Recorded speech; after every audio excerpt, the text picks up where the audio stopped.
koalisi besar ini pasti akan mengusung Bapak Prabowo. Beliau itu rankingnya naik terus. Tidak jadi wakil presiden, mereka berpindah ke Pak Anies. Sesungguhnya tidak mau calon dari PDI itu menjadi.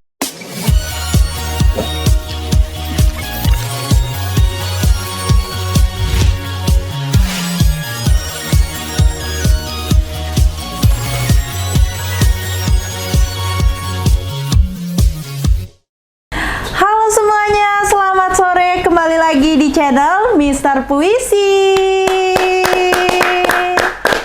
Wah, tidak henti-hentinya nih kita akan kembali lagi membahas mengenai perkembangan politik di Indonesia. Nah, seperti yang kita tahu, seperti biasanya juga bahwa perkembangan politik di Indonesia sekarang sudah semakin memanas lagi nih, dan semakin banyak kejutan yang terdapat di perkembangan politik saat ini. Nah, Mister Puisi, bagaimana kabarnya hari ini? Kabarnya baik, memang dalam suasana yang hening. Kita ingin juga membicarakan masalah politik. Yeah. Kemudian banyak kita mendengar media televisi, media online, YouTube, dan lain-lain. Masalah-masalah politik ini sangat bermunculan beritanya. Yeah. Lebih-lebih dengan keluarnya Anas yang merupakan tokoh Demokrat saat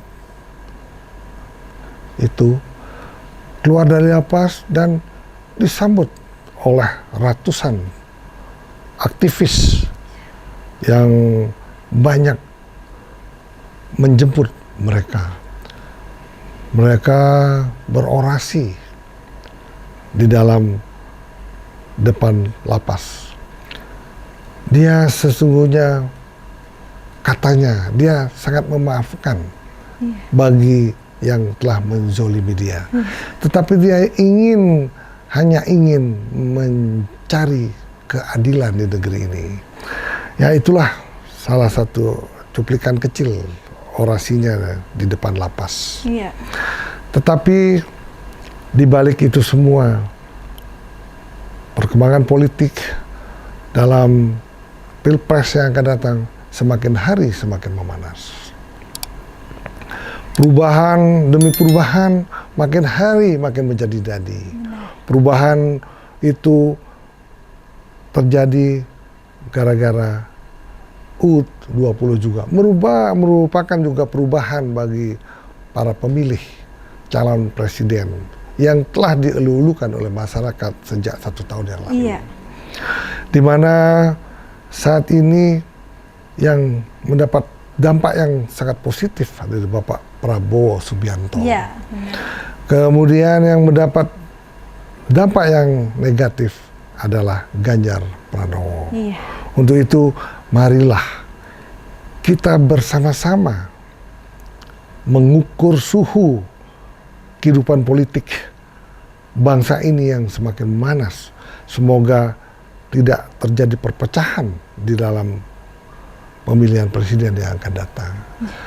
Marilah bersama-sama menjaga keutuhan bangsa ini, menjaga toleransi beragama, menjaga kesatuan yang kokoh sehingga negeri yang kita cintai ini tidak terpecah belah. Gitu loh.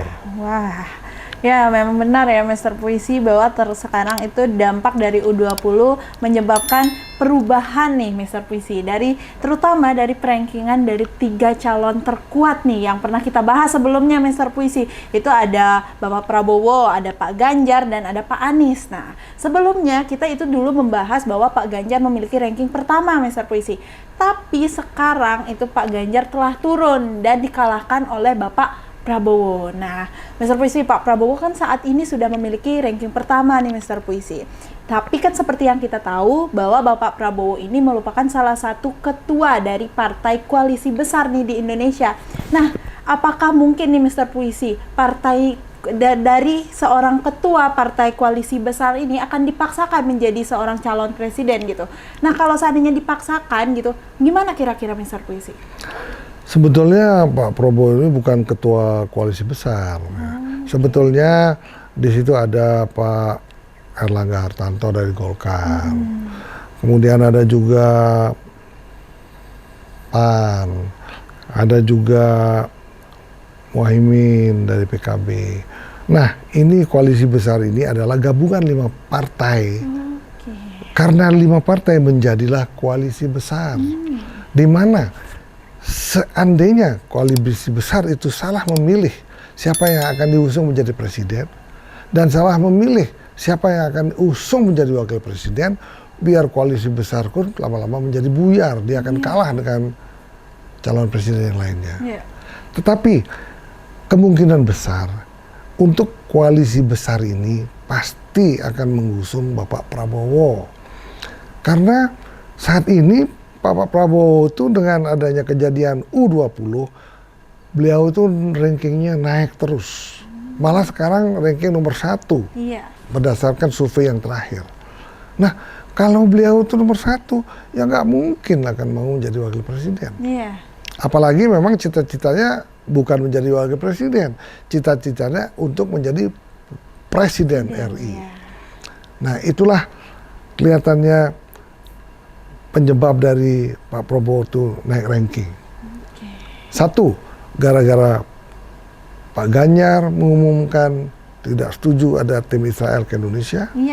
Kemudian juga Pak Prabowo mendapat angin segar pada saat silaturahmi yang dilakukan oleh PAN saat itu, yang kebetulan dihadiri oleh Bapak Presiden. Kemudian saat itu kebetulan juga PDI tidak hadir saat itu.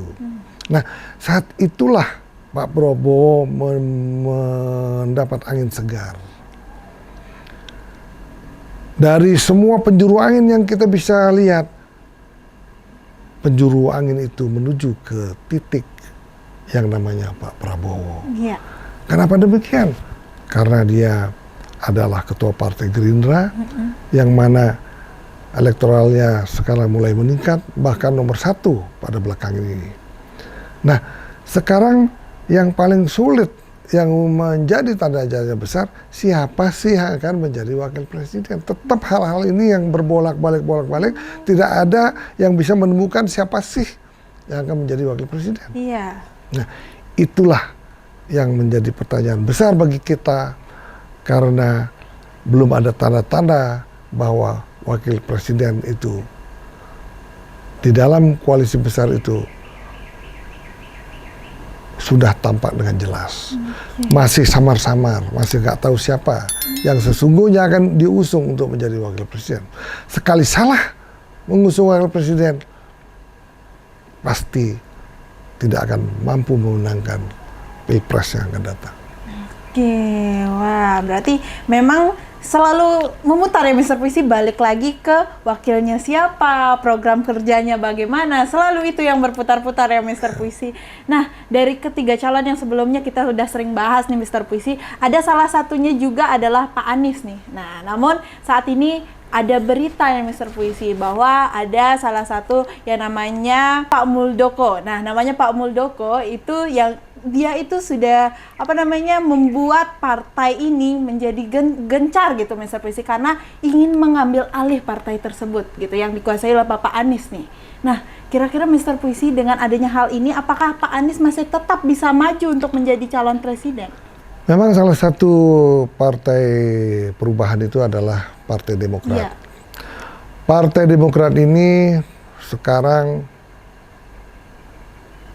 ada diajukan lagi ke Mahkamah Agung, di mana menurut berita katanya ada novum atau bukti-bukti baru yang disampaikan oleh grup Pak Muldoko ini ke Mahkamah Agung. Masa saat inilah ada peninjauan kembali dengan bukti-bukti baru yang diajukan oleh timnya Bapak Muldoko. Nah, apabila bukti-bukti baru ini sangat kuat sehingga PK ini dibenarkan oleh kubu Pak Muldoko, berarti Demokrat sudah terancam. Kalau Demokrat kepemimpinan terancam, berarti koalisi perubahan pun akan terancam.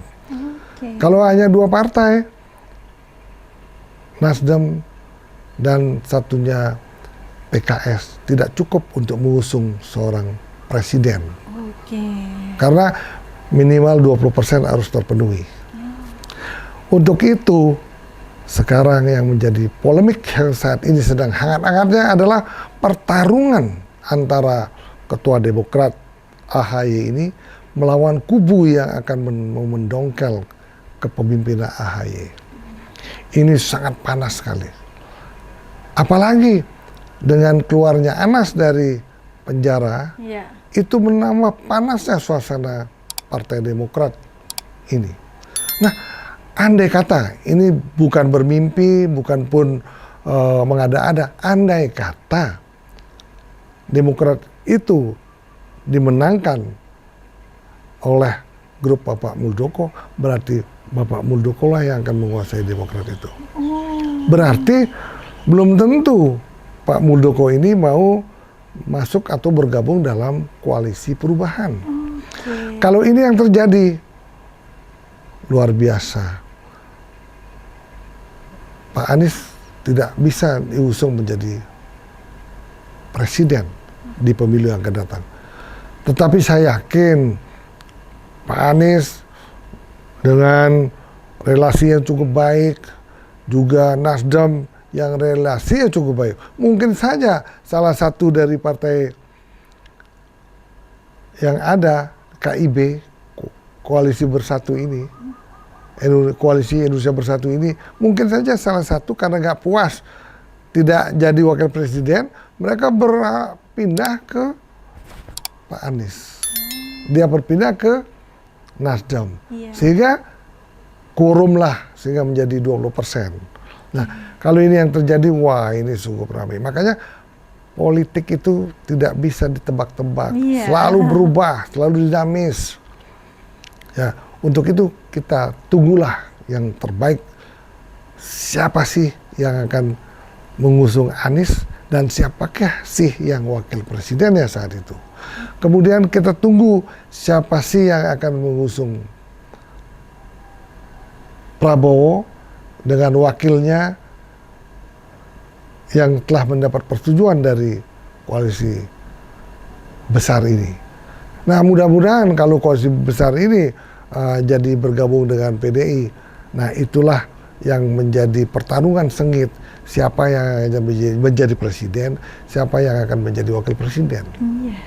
Nah, semoga juga pertarungan ini cukup baik apabila memang wakil calon presiden itu Pak Anies melawan Pak Prabowo. Ini akan pertarungan yang luar biasa. Tetapi kalau Pak Prabowo salah memilih wakilnya, berbahaya. Makanya sebaiknya perhatian adalah Pak Prabowo untuk memilih wakilnya. Juga Pak Anies kalau salah memilih wakilnya, dia juga akan berbahaya dan pasti akan kalah. Untuk itu Pak Anies dan Pak Prabowo harus hati-hati memilih wakil presidennya. Kalau kedua-duanya wakil presiden tepat, maka pertarungan ini sangat seru nantinya, gitu loh. Wow, ya Mr. PC benar, karena balik lagi ya, seperti di awal pun kita udah sampaikan bahwa politik ini tidak bisa diduga-duga, dan yang pastinya saat ini yang berputar-putar adalah siapakah wakilnya dan siapakah yang akan diusung nantinya. Seperti itu masih berputar-putar di sana, dan nanti pasti ada kejutan ya Mr. Puisi yang luar biasa di perkembangan politik ini. Nah, Mr. Puisi, kita tahu nih sekarang bahwa Pak Prabowo itu sudah memiliki ranking pertama nih dan mengalahkan Bapak Ganjar yang sebelumnya mendapat ranking pertama. Nah, Mr. Puisi, apakah mungkin nih Pak Anies, kan sebelumnya kita pernah bahas bahwa Pak Anies berada di ranking ketiga, paling bawah di antara ketiga calon terkuat ini. Nah, apakah mungkin saat ini dengan adanya kejadian batalnya U20 yang melibatkan Bapak Ganjar itu menjadikan Pak Anies bisa menyusul ranking dari Bapak Ganjar itu sendiri? Menurut penilaian dan pengamatan saya yang sering mengamati masalah-masalah politik, masalah-masalah budaya, dan masalah perekonomian, Tetapi yang sangat dominan sekarang, saya sering sekali mengamati masalah-masalah politik. Karena politik kepemimpinan bangsa ini tidak terlepas yang sangat erat hubungannya dengan masalah perekonomian ke depan. Yeah. Untuk itu kita sangat teliti mengamati siapa sih yang terbaik untuk menjadi presiden. Nah, tadi ditanyakan rankingannya, apakah mungkin nih Pak Anies bisa mengejar ranking Pak Ganjar gitu? Tapi menurut data-data yang ada, itu mungkin saja bisa terjadi. Tetapi kalau Pak Ganjar ini diusung oleh PDI, Pak Ganjar akan naik melejat ke atas. Tetapi kalau Pak Ganjar tidak diusung oleh PDI, mungkin Pak Ganjar akan jauh di bawah Pak Anies rankingnya. Nah, sekarang maukah PDI mengusung Ganjar Pranowo sebagai presiden ataupun sebagai wakil presiden? Inilah menjadi tanda tanya besar, dan kemungkinan setelah Lebaran nanti akan diumumkan yang seterang-terangnya oleh PDI Perjuangan. Karena pernah saya dengar juga clue daripada Ibu Puan Maharani, clue-nya tidak masalah sih katanya kalau calon PDI itu mungkin menjadi wakil presiden.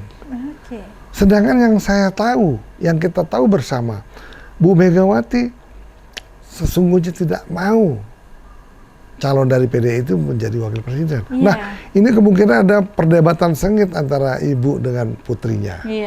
Nah, semoga pertentangan yang sengit ini tidak terjadi berlama-lama, sehingga habis Lebaran ini kita tahu apa sih policy yang akan dituangkan oleh PDI itu sendiri, sehingga mendapatkan hasil yang terbaik demi bangsa Indonesia ini. Gitu loh. Wah, luar biasa ya teman-teman semuanya. Kali ini kita udah banyak banget nih Mr. Puisi membahas, dan tentunya masih banyak lagi nih perkembangan politik di Indonesia yang harus kita bahas ya Mr. Puisi sesuai dengan perkembangannya gitu. Nah, buat teman-teman di rumah, untuk kali ini kita pembahasannya sampai di sini dulu, tapi jangan lupa tonton selalu channel Mr. Puisi karena nantinya kita akan membahas kembali perkembangan politik yang lainnya. Nah, buat teman-teman di rumah jangan lupa like, komen, dan subscribe channel Mr. Puisi. Sampai jumpa kembali. Bye-bye.